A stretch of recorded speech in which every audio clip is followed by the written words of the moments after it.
En el otoño de 1995, un asesino serial andaba suelto. Atravesando el país, atraía mujeres con su encanto. Y luego atacaba. Siempre desaparecía antes de que la policía pudiera atraparlo. El FBI, los detectives policiales, necesitaban detenerlo antes de que otra víctima conociera a este extraño peligroso.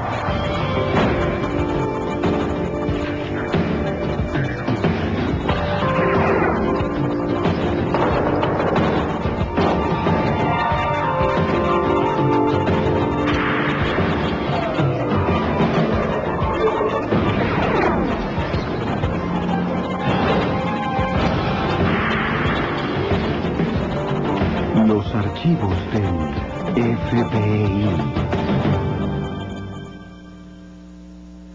El cuerpo quemado de una joven dentro de una camioneta lanzó una cacería para hallar al asesino. Cuando aparecieron más cadáveres en todo el país, el FBI creyó en un vínculo. Había un sospechoso, pero no podían encontrarlo. Soy Jim Castro, ex director del FBI en Nueva York. Los agentes aceptaron la ayuda de la policía local e incluso de los camioneros para detener a este asesino. Extraño, peligroso.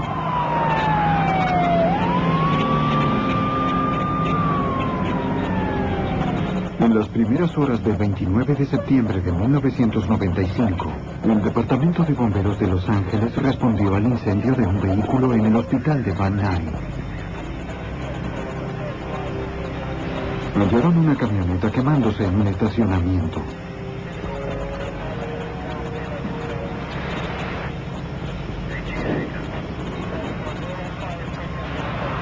Cuando extinguieron las llamas, encontraron restos humanos. Los bomberos contactaron a la División de Homicidios del Departamento de Policía de Los Ángeles. Los detectives acudieron a la escena y recibieron el informe de los oficiales que ya estaban allí. Interrogaron a una testigo, una enfermera que vio el incendio desde el comienzo. Él corrió por allí. Ella dijo que había llegado antes del amanecer para trabajar en el turno de mañana.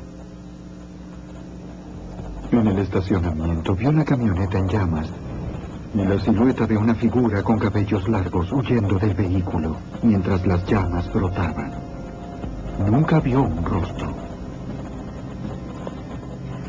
Nunca había visto esa camioneta. ¿La autoridad recuerda algo más? Llámame. Sí.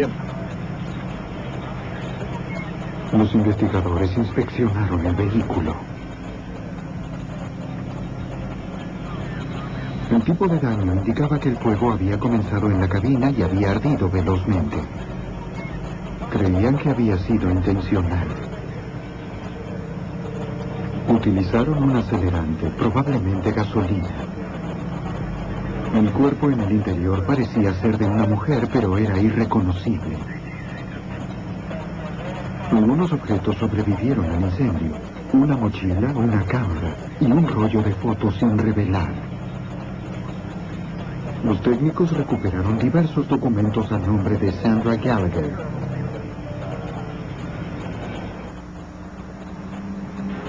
Al amanecer, la policía ya había procesado la matrícula de la camioneta. Muy bien, te llamaré. Bien. El detective Mike Coughlan pudo confirmar que Sandra Gallagher era la dueña. Trabajamos en la oficina y descubrimos que ella estaba casada con alguien llamado Steve que vivía en la zona de Los Ángeles. Intentamos ponernos en contacto y acordamos un interrogatorio en la estación de Van Nuys. Los detectives sospechaban que la mujer de la camioneta era Sandra. Pero la identificación dental demoraría unos Que días. viera algunas cosas y... dígame si las reconoce. Con un cadáver tan dañado para identificar, los detectives solicitaron a Steve Gallagher que observara la evidencia recuperada.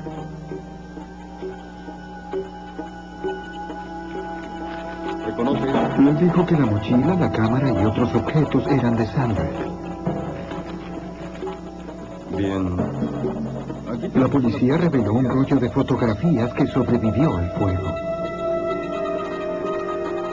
Mi esposa y Steven identificó a su esposa en las fotografías. La mayoría de las víctimas mujeres casadas son asesinadas por sus maridos. Pues teníamos algunos problemas, pero estábamos... Le preguntaron acerca de su relación con Sandra. Existe mucha violencia doméstica y abuso físico, y solemos ir en esa dirección inicialmente. En nuestro caso, lo que quisimos hacer fue eliminar la figura del esposo de Sandra Gallagher en calidad de sospechoso y llegar a descubrir un poco más acerca de nuestra víctima. ¿Cómo marcha el trabajo? Steven dijo que había visto a su esposa el 28 de septiembre, un día antes del Sí, incendio. en verdad es emocionante. Eso es fantástico. Ese día se reunieron a almorzar. Tal vez asciendan a mi hermano. Él y Sandra atravesaban problemas conyugales y habían pasado separados las últimas 2 noches. Debió saber lo que yo diría. Hablaron de reconciliación, ¿Con quién estabas en el bar? El de chaqueta de cuero. pero aún había tensión entre ambos. No es tu asunto. ¿Cuál era su relación? Steven dijo que la vio por última vez a las 2 p.m., pero supo de ella un poco más tarde. Nos separamos un tiempo, Ujú. intentamos reconciliarnos. Él dijo que Sandra lo llamó desde un bar llamado McGrath. Sí. Sí, ya lo sé. Estaba entusiasmada. Le dijo que había ganado $1,200 en la lotería. Adiós. Yo estaba con mi hermano y juntos Después de esa llamada, Steven no supo de su esposa ni tenía idea de a dónde había ido. y había otras personas. Los detectives debían corroborar su historia. Una vez que mencionó el bar McGrath, fuimos hacia allá. Deseábamos saber quién era el cantinero, quién era el dueño, quién había estado esa noche allí y quién podía identificar a Sandra en las fotos rescatadas de la camioneta. Quisiéramos hacerte algunas preguntas. Seguro. Hola. Los detectives visitaron el bar. Veremos si puedes reconocerla en las fotografías. ¿Lo harás? Sí. Al observar una foto, la cantinera reconoció a Sandra Gallagher. Dime qué sabes de ella. La conocía por su apodo, Sam. Tenía un billete de lotería. ¡Hey! ¿Adivina qué? La cantinera confirmó que Sandra había estado en el bar la noche del 28. Gané $1,200. ¿Lo crees? Le dijo a todos que había ganado. Sí. Algunos clientes que oyeron las preguntas dijeron que también habían estado esa noche en McGrath. ¿Qué puede decirme sobre ella? Recordaron a Sandra y a un hombre que esa noche habló con ella. Sí, yo lo recuerdo bien. Las personas en el bar nos mencionaron que podrían reconocer las fotografías e identificar en las fotos a esa mujer por el nombre Sam. Ese era el nombre por el que la conocían, Sam. Todos mencionaron que ella estuvo con un hombre llamado Glenn. Sí, Describieron a Glenn como un rubio de cabello largo y barba. sí. Bien. Él había asistido regularmente durante los últimos días. No, no siempre. No. Esa noche pareció interesado en Sandra y le habló durante un momento. Muy bien. Glenn fue amigable y resultó ser derrochador pagando tragos para Sandra y los demás. Aquí tienes. ¿Estás cansada? Sí. Cuando el bar cerró, Glenn le pidió a Sandra que lo llevara hasta su ¿Fue una casa. indirecta? Mejor nos vamos. Él dijo que vivía cerca. Vamos. Ella aceptó acercarlo y partieron juntos. Estoy segura, sí. Desde esa noche los clientes no vieron a Sí, Glenn. ella lo llevó. ¿Sabe dónde vive? No lo sé, no lo recuerdo. Creían que el apellido de Glenn era Rogers, No, pero no estaban seguros. ¿Saben a qué hora partieron? no. Su descripción coincidía con la del hombre visto huyendo de la camioneta en llamas. Bien, si por casualidad recuerda algo más, llámeme. Sí, El detective Cobland comprobaría la pista. Gracias. A través de fuentes del departamento pudimos identificar a Glenn Rogers como residente del área de Van Nuys. También obtuvimos unas fotografías del señor Rogers Y al día siguiente mostramos esas fotografías a varios testigos del bar. Esos testigos identificaron a Rogers como la persona que había estado en el bar McGrath con Sandra Gallagher. Los detectives se aseguraron una orden de cateo para el apartamento de Rogers, ubicado a pocos minutos de donde se incendió la camioneta. ¡Policía! ¡Abran la puerta! No sabían si Rogers estaría dentro y si estaría con un arma. Finalmente ingresaron. Está despejado. Pero Rogers no estaba allí. Vamos. Bien.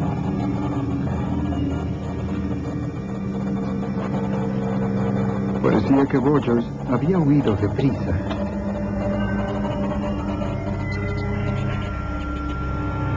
Los detectives recuperaron el monedero y la billetera de una mujer. Estaba vacía y no tenía identificación. No hay ninguna identificación. También hallaron aretes. Esto podría ser importante. Los aretes fueron importantes porque su esposo, Steve Gallagher, identificó los aretes como los que él había comprado para su esposa un par de meses antes. Varios días después, el forense entregó su informe.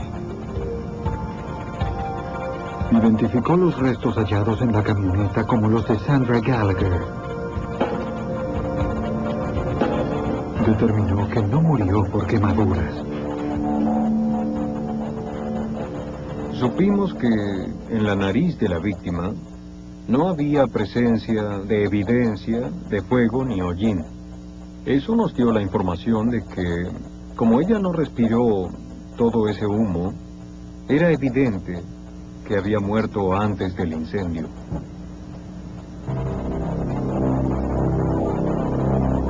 La madre de 3 hijos había muerto estrangulada.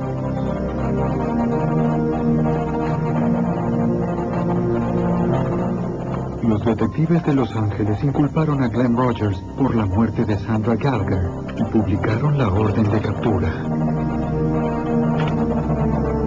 Ingresaron el nombre de Rogers en el Centro Nacional de Información Criminal, una base de datos que vincula más de 57,000 agencias policiales a nivel nacional. Así se informa al resto de las agencias en Estados Unidos que en Los Ángeles se busca a Glenn Rogers por homicidio. Además, detalla la agencia, el Departamento de Policía de Los Ángeles, el área de Van Nuys, con mi nombre y mi número telefónico. Si ellos tienen contacto con Glenn Rogers o si se topan con él, este aviso aparecerá en su jurisdicción y ellos lo mantendrán bajo custodia. Los detectives buscaron a todos los que conocieran a Glenn Rogers. Supieron que frecuentaba los bares locales y realizaba trabajos ocasionales, mayormente en la construcción. Detective Koblenz, ¿podemos hablar un momento? Visitaron diversos sitios e interrogaron a sus amigos y compañeros de trabajo. Sí. ¿Buscaba a alguien? Gracias a testigos y amigos, supimos que Glenn tenía mal carácter y que cuando bebía se enfurecía. Hubo violencia doméstica en relación a antiguas novias, de modo que sabíamos que el sujeto era alguien que seguramente se tornaba violento cuando bebía, como ocurrió en el caso de Sandra Gallagher. Uno de sus amigos dijo que hacía tiempo que no lo veía, pero prometió avisar a la policía si sabía algo de él. Bien. Días después, el amigo de Rogers llamó. Dijo que Rogers le había telefoneado desde un motel en las afueras de Jackson, Mississippi. La policía local habló con el administrador del motel, quien proporcionó el número de habitación.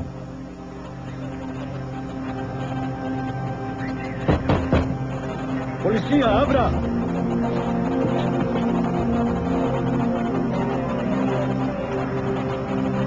La habitación estaba vacía. El sospechoso había huido.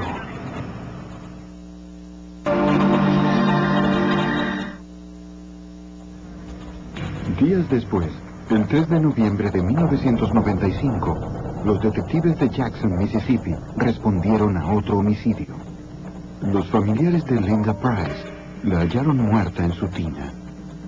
A esta madre soltera de 34 años la habían apuñalado repetidamente y la habían degollado. Los investigadores examinaron el apartamento en busca de evidencias. Los técnicos fotografiaron la escena y recogieron numerosas huellas dactilares. No hallaron el arma homicida. No faltaban objetos de valor. No habían forzado la entrada. Y el asesino echó llave al partir. Los detalles de la escena del crimen llevaron a la conclusión de que Linda Price conocía a quien la mató. Durante la mañana interrogaron a su madre. Tal vez también conociera al asesino. Hallamos muerta a su hija. No, Dijo que su hija tenía un nuevo novio. ella salía con alguien. Su nombre era Glenn Rogers. Glenn Rogers. Un mes antes, Linda había conocido a Rogers en la feria de Mississippi, donde él trabajaba.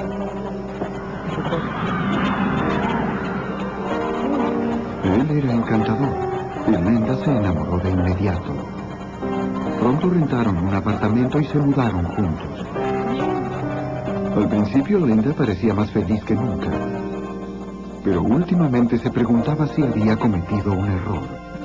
No se lo pregunté. Le dijo a su madre que Rogers tenía mal carácter y tenía sus cambios de humor. Cuando Linda dejó de llamar y no respondía a la puerta de su apartamento, la madre creyó que Rogers la había dañado. Otra vez, no había dónde encontrar a Rogers. Los detectives de Jackson creían que había abandonado el área. Bien, yo creo que este dato puede servir. Ellos ingresaron su nombre en la base de datos.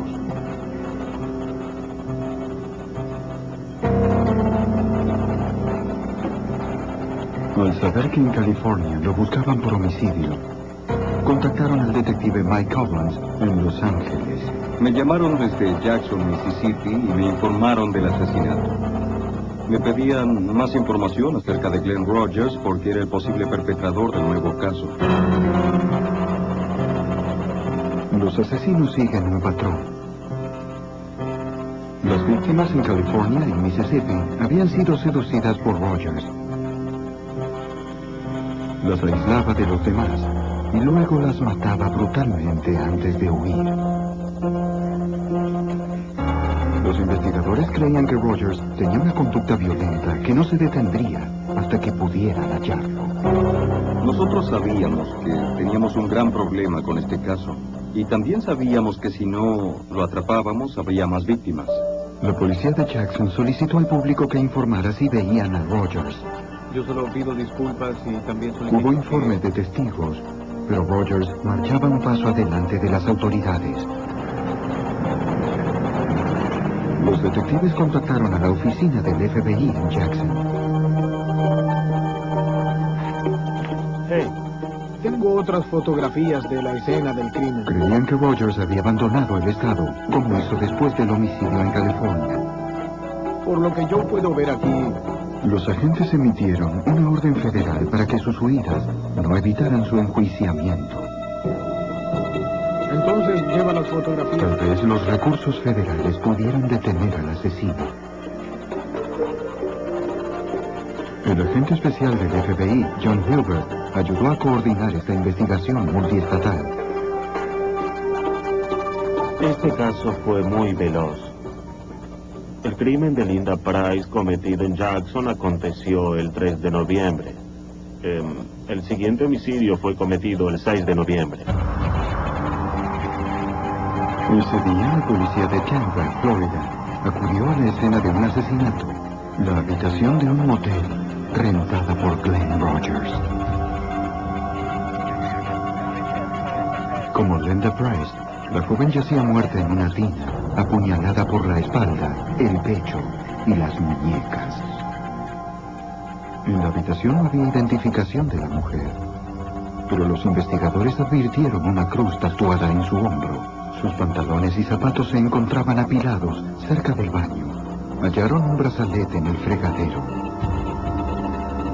A partir de la evidencia, la detective de Tampa, Julie Masucci, intentó unir las piezas del asesinato. Cuando quitamos la ropa, vimos que las puñaladas habían atravesado su vestimenta, es decir, que nunca estuvo desnuda. Todo indicaba que, indudablemente, alguien se acercó por detrás y la apuñaló. El calzado salpicado de sangre indicaba que ella lo llevaba puesto y estaba de pie cuando la atacaron. Bajo su cuerpo había un reloj de hombre. Creían que pertenecía al homicida. Era significativo el que la hubiera colocado en la tina y limpiara toda evidencia que él de hecho hubiera podido dejar. Hallamos toallas con las que limpiaron la sangre que estaba en el piso. Dejó correr el agua de la tina y esto para limpiar cualquier evidencia posible. Y eso fue lo que yo vi. La detective interrogó a la casera que descubrió el cuerpo. Esa mañana realizaba su recorrida diaria después del horario de egreso. Miré dentro de la tina y la vi. ¡Oh, Dios! Fuera de la habitación 119 vio un cartel de no molestar, escrito a mano. ¡Limpieza! Ella dijo que no había limpiado la habitación el día anterior, porque vio el cartel y quiso respetar la intimidad de los que estaban dentro. ¡Limpieza! Ese día los ocupantes debían abandonar la habitación.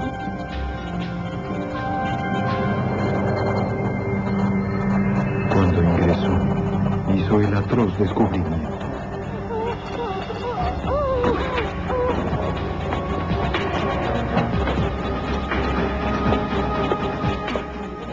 Los detectives preguntaron a la administradora si ella conocía a las personas de la habitación 119. Ella recordó al hombre porque el día anterior solicitó un cartel de no molestar. Ese cartel no era nuestro. Le dijeron que no tenían uno.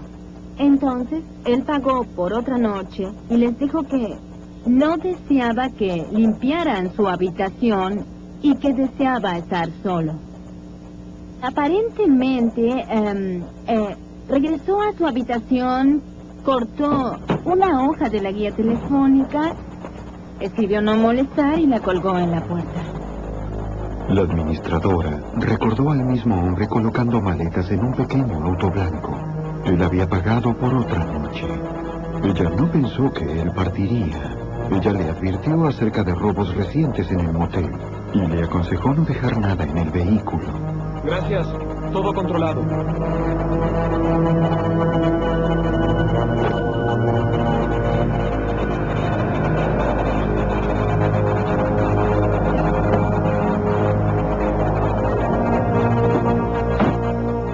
Los detectives revisaron los registros y hallaron la tarjeta de la habitación 119. Tenía el nombre y la firma de Glenn Rogers. Debemos identificarlo. Los técnicos recogerían de la tarjeta huellas concordantes con las de Rogers. La detective Masucci realizó una búsqueda computarizada y vio los pedidos de captura de California y Mississippi. Contactó a las otras agencias y al FBI. Fue evidente que en la investigación advertiríamos la posibilidad de que este hombre fuera un asesino serial. Los investigadores sabían quién era el homicida, pero los detectives de Tampa aún no habían identificado a la víctima. Ella permaneció en la morgue como Jane Doe. Si podían identificarla, eso les ayudaría a encontrar al hombre que la había matado y que había matado al menos a otras dos más.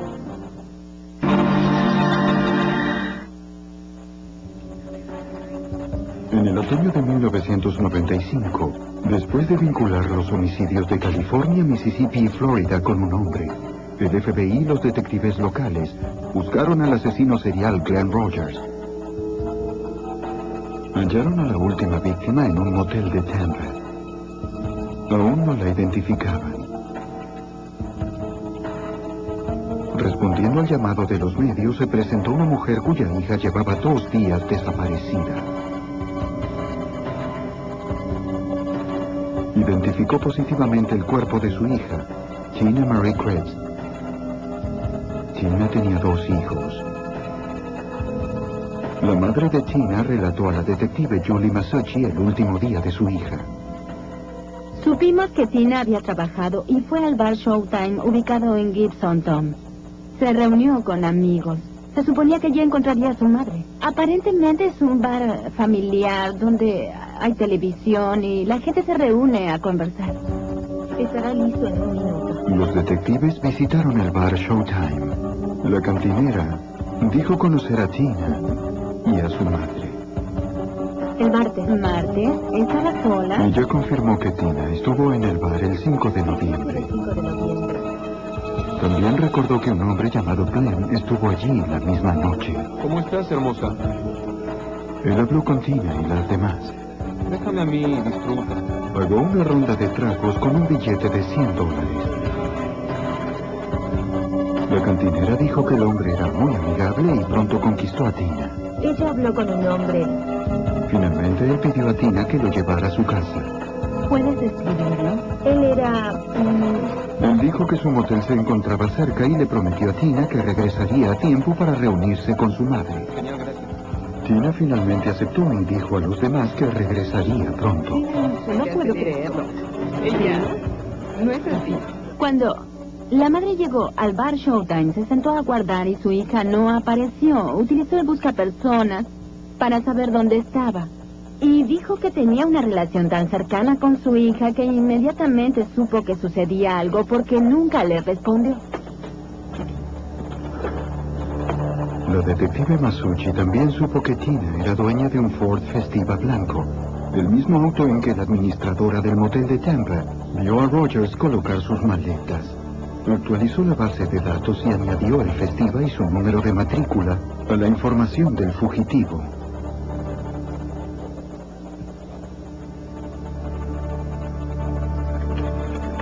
Al agente especial del FBI, John Hilbert, le sorprendía que Rogers no intentara ocultarse. A Glenn Rogers parecía no preocuparle que lo atraparan, no temía la ley. Siempre usaba su nombre real para relacionarse con la gente o registrarse en los moteles. No conducía vehículos robados, sino los de sus víctimas, a los que podía ser vinculado fácilmente. No le importaba que supieran lo que sucedía, no intentaba ocultarse. La búsqueda del asesino serial acaparó las noticias. Las estaciones de televisión en el sudeste emitieron fotografías de Rogers, solicitando a quien lo viera que informara a las autoridades. Es todo, gracias. El FBI recibió cientos de avisos. Una pista prometedora provino de un motel de Jackson, Mississippi. En 2 llamadas separadas afirmaban haber visto a Rogers. En efecto, sí. Busquen por allá. Rogers estuvo previamente en Jackson y era conocido por frecuentar pequeños moteles. Instalamos un perímetro alrededor del hotel y un equipo llegó hasta la puerta. ¡Policía! ¡Acérquese a la puerta con las manos en alto! ¡Ponga las manos donde podamos verlas! ¡Manos arriba! ¡Contra la pared! ¡Vamos! ¡Contra la pared!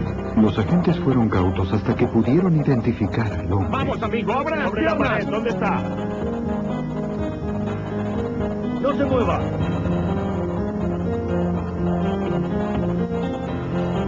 Identificamos a la persona semejante a Rogers y determinamos que no era él.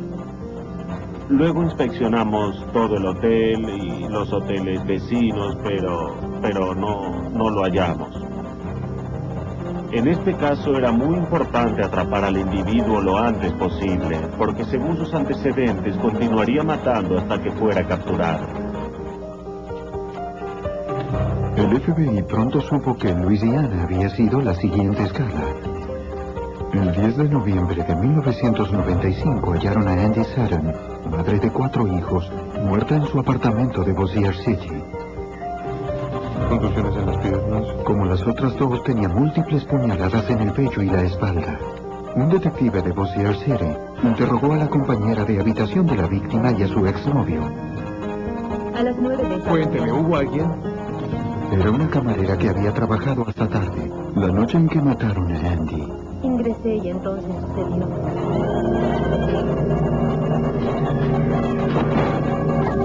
Cuando regresó durante la madrugada, vio que cerraban la puerta del dormitorio. Pensó que Andy y su nuevo novio, Glenn Rogers, estaban en el único dormitorio del apartamento. Le habían dejado manta sobre el sofá, entonces durmió allí.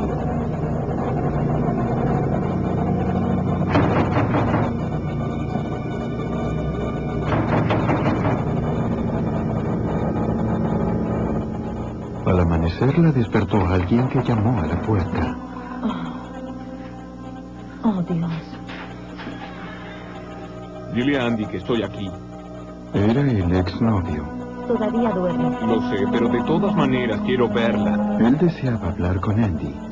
No importa, quiero verla. Aguarda.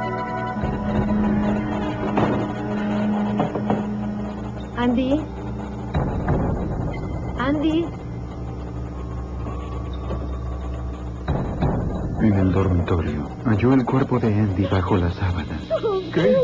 ¿Fue así? Sí, está en lo correcto. Ella dijo a los detectives que Andy había conocido a Glenn Rogers en un bar. Salieron durante unos días. Los vecinos vieron a Rogers partir en un festiva blanco. Eso fue lo que testimoniaron. Los detectives de Bossier City ingresaron el nombre de Rogers en la base de datos y vieron los otros 3 homicidios. Contactaron a las demás agencias y al FBI. Aquí está el fax, señor. Los Ángeles envió por fax una fotografía de Rogers para utilizar en la investigación local. La televisión de Luisiana se ocupó de la historia. Se solicitó a los televidentes que estuvieran atentos a Rogers, pero se les advirtió que no se acercaran al fugitivo. Miren. El FBI y los detectives locales creían que Rogers había matado a 4 mujeres en 6 semanas. Comienza a huir. Después de cada homicidio, Rogers abandonó el estado. Intentaremos centrarnos. Los sitios que escogía eran aleatorios. Nos concentraremos aquí, en este punto. A pesar de su esfuerzo, los investigadores no pudieron seguir su rastro. Bien. Debieron propagar la descripción de Rogers y su vehículo a través del país. Comencemos con paradas de camiones. Los agentes enviaron a los camioneros peticiones para que estuvieran atentos a un Ford Festiva. Ubicaron carteles de buscado en paradas y zonas de descanso. Sinceramente no estamos seguros de hacia dónde marcha, Ofrecieron conferencias de prensa para que el público conociera la foto de Rogers. Y también Gallagher, estamos repartiendo Deseaban esto. advertir a potenciales víctimas y esperaban que alguien divisara al asesino. A través de los medios, los agentes publicaron detalles de la ruta que recorría Rogers para hallar sus víctimas. Gallagher fue violada y asesinada. Le encontramos... El FBI incorporó a Rogers a su lista de los 10 más En la buscados. parte posterior también encontramos la incorporación a la lista de los 10 más buscados. Aumenta la cantidad de recursos que la oficina asigna al caso. También aumenta de manera considerable la atención de todos los medios. Los investigadores intentaban predecir el siguiente movimiento de Rogers y enfocar la búsqueda. El agente especial Huber resolvió cantidad de casos de fugitivos. Muchas veces en investigaciones de fugas, cuando la persona se encuentra en problemas, acude a familiares, socios o también amigos.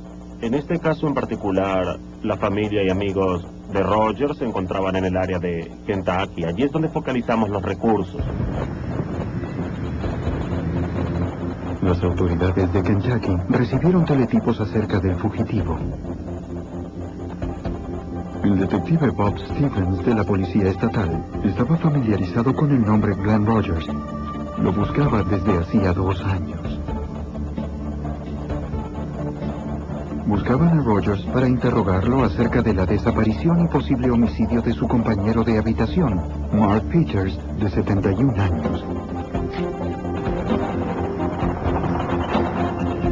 Casi 2 años antes de que comenzara la cadena de crímenes a través del país, el hermano de Rogers llamó a la policía de Kentucky. Me alegra verlo.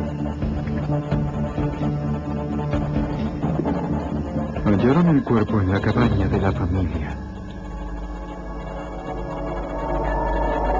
No sé qué pasó. La policía creía que se trataba de Mark Peters, visto por última vez con Rogers.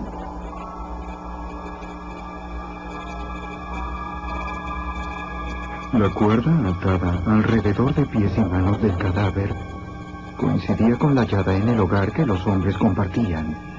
Debo llamar.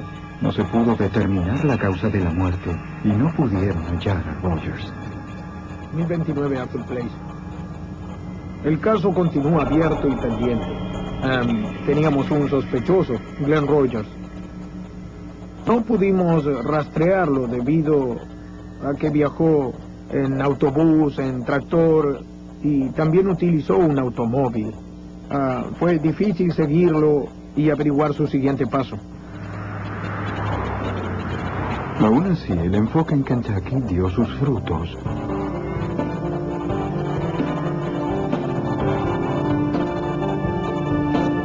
El 13 de noviembre de 1995, Glenn Rogers visitó a una pariente en el condado de Lee, Kentucky.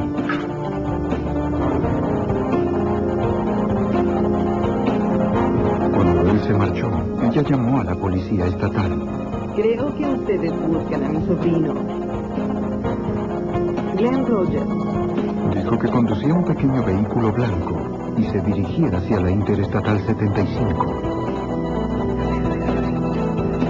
Cuando el detective Stevens supo que Rogers había sido visto cerca, tomó la carretera que Rogers utilizaría para llegar a la 75. Al poco tiempo pasó un Ford Festiva. El detective comenzó a seguirlo. Quería asegurarme de que era Glenn Rogers, no cualquier otro. Bien, simplemente eso. Y me ubiqué detrás de su auto. Cuando informé su matrícula me dijeron que era robado. Comencé a seguirlo. Logré ubicarme a su lado como si fuera a superarlo y miré hacia un costado. Pude ver quién era. La foto de Glenn Rogers coincidía con el conductor.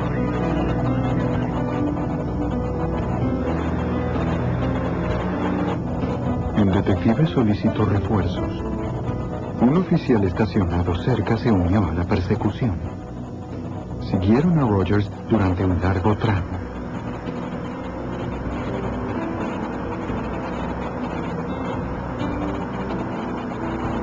Creo que él me observaba y yo lo observaba a él. Supongo que él advirtió que había un oficial detrás suyo. Y entonces nos detuvimos en un semáforo y él siguió de largo. Algunas personas debieron apartarse. Yo comencé a perseguirlo y encendí mi equipo de emergencia. Rogers no se detuvo, aceleró. Va hacia ustedes. ¿Preparados?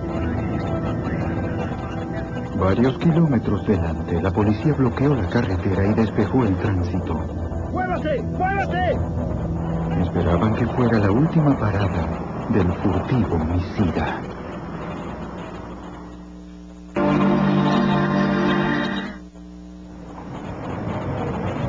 El 13 de noviembre de 1995, la policía de Kentucky bloqueó la carretera para capturar al asesino serial Glenn Rogers.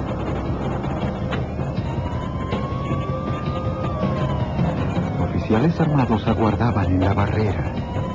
¡Dispárenle! Dispararon a sus ruedas, pero no detuvieron al asesino. El detective Bob Stevens lo seguía de cerca. Lo seguimos por la carretera y desvió a varios autos y a un autobús escolar también. Conducía por el carril equivocado. Y entonces decidimos que debíamos detenerlo. El sargento Beasley tuvo que cruzar de carril y lo embistió. Lo empujó desde la autopista hasta una zanja. No sabían si el fugitivo se encontraba armado. Cuando me aproximé al vehículo por primera vez, pude ver que él se encontraba muy molesto y contrariado por quedar detenido. Se mostró desafiante. No deseaba quedar bajo custodia. ¿Se encuentran bien? Sí, todos están bien. Tras una cadena de crímenes que abarcó el país durante 2 meses y dejó 4 mujeres muertas, Glenn Rogers fue finalmente capturado.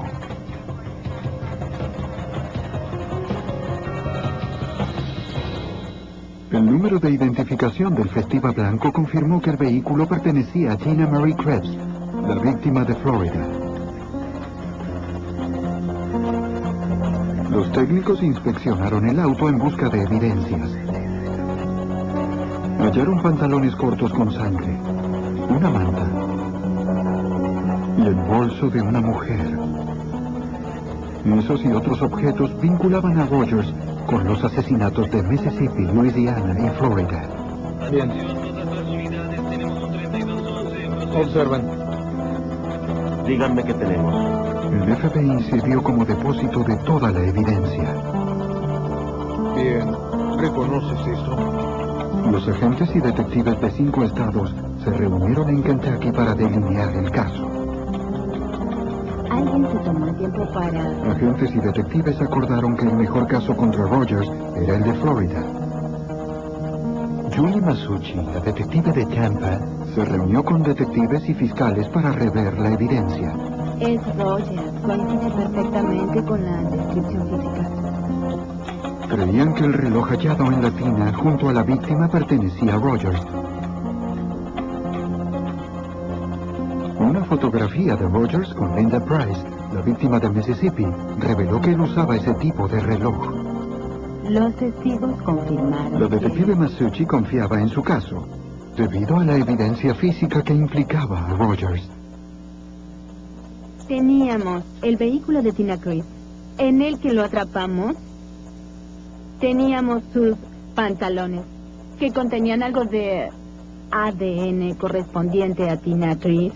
El registro firmado por el mismo Rogers, huellas encontradas en el motel dentro de la habitación 119 donde se halló a la víctima y diversos objetos rescatados del vehículo en que lo capturaron.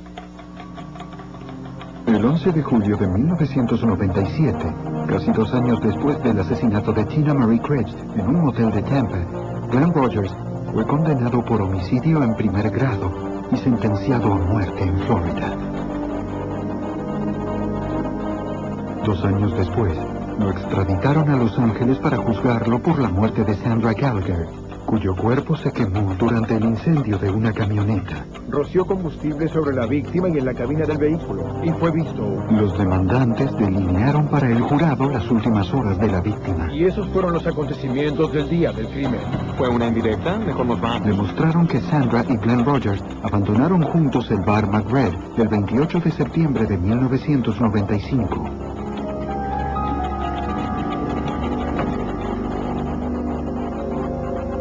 En algún momento hubo una discusión, tal vez cuando Rogers realizó un avance sexual no deseado. Él la estranguló, destrozando su tráquea.